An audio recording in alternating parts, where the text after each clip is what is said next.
एक तरफ जहां लोग भीमराव अंबेडकर की जयंती को बड़े हर्षोल्लास के साथ मना रहे, वहीं कानपुर में एक ऐसी तस्वीर देखने को मिली जहां तालाब में भरे गंदे पानी के बीच होते हुए लोगों ने बाबा साहब की प्रतिमा को दूध से नहलाने के बाद माल्यार्पण किया। कानपुर शहर की जूही स्थित धोबी तालाब में पिछले कई सालों से डॉक्टर भीमराव अंबेडकर की प्रतिमा को गंदे पानी के बीच लगा है।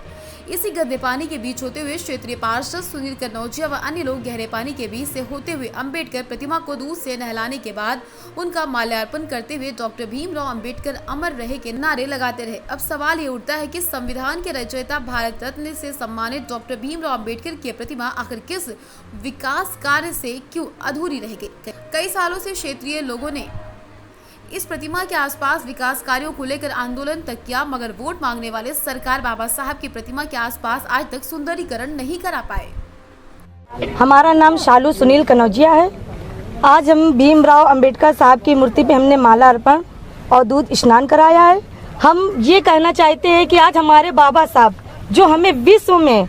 जिन्हें हम महानायक के नाम से जानते हैं, जिन्होंने हमें विश्व में आज़ादी दिलाई, जिन्होंने हमें जीना सिखाया, चलना सिखाया, सबके बीच बैठना सिखाया, छूत पात जात पात, जिन्होंने सब कुछ मिटाया, आज वो हमारे बाबा साहब इस स्थान पे है। इसके बीच में मुझे जाने में इतना दिल में दुख और दर्द लगा था, लेकिन मैं इसके बीच गई। आज मेरे आंखों से आंसू नहीं निकल रहे, इतना दर्द मेरे दिल में छिपा हुआ है। बस मैं ये कहना चाहती हूँ कि इन बाबा साहब के लिए, जिन्होंने हमारे लिए इतना सब कुछ किया, ये महानायक जिन्होंने हमारे गले से हांडी और कमर में लगी झाड़ू को हटाया, जो हमारे मुंह में जो थूक था उसे हम थूकने में, जमीन में वो स्थान, वो पद हमें नहीं मिलता था, जो हम हांडी लेके चलते थे, बाबा साहब ने उसे उतरवा के नीचे रखा दिया। जो हमारे पदम चिन्ह जिन्हें हम जमीन में लगा नहीं सकते थे, बाबा साहब ने कमर से वो झाड़ू हटा के रख दी। इस महानायक को इस गंदगी से हटाने के लिए हम बस ये चाहते हैं कि इसके लिए भरपूर सहयोग और समाधान करें। धन्यवाद।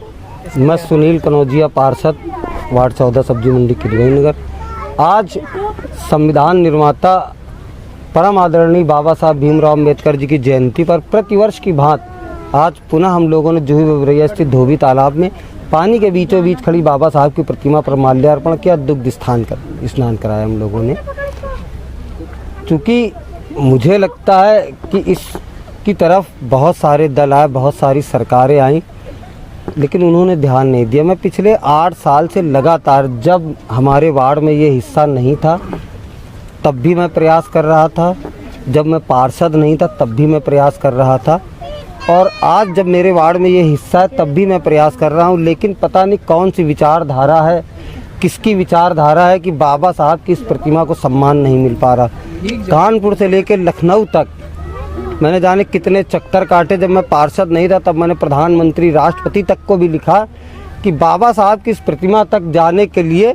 एक वैकल्पिक व्यवस्था रास्ते की करा दी जाए, क्योंकि जिस तरीके से हम लोगों को जाना पड़ता है, कहीं ना कहीं भारतवर्ष के संपूर्ण दलित समाज के लिए, बाबा साहब के मानने वाली सभी जातियों के लिए, सभी धर्मों के लिए ये एक शर्मनाक बात है कि जिस व्यक्ति ने आज़ादी के बाद जीने के हमें मौलिक अधिकार दिए, विचारों की स्वतंत्रता दी, जीवन जीने का तरीका सिखाया, जाति बंधन को ख़त्म कराया, तमाम ऐसे नियम बनाए जिससे कि आज भारत पूरे विश्व में तरक्की कर रहा है, और इन सबका निर्माता, सबके कर्णधार बाबा साहब की जो स्थिति